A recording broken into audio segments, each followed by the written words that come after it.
Sa wakas guys, nagbunga na rin yung aking small bitter gourd. Ayan, marami siyang bunga ngayon. Isa, dalawa, tatlo.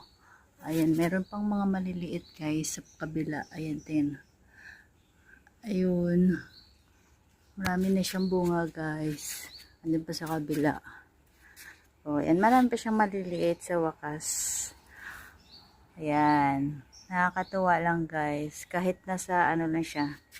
Nasa pot lang siya. Oh, ayan. Namunga siya ng marami. Eh, marami lang ano.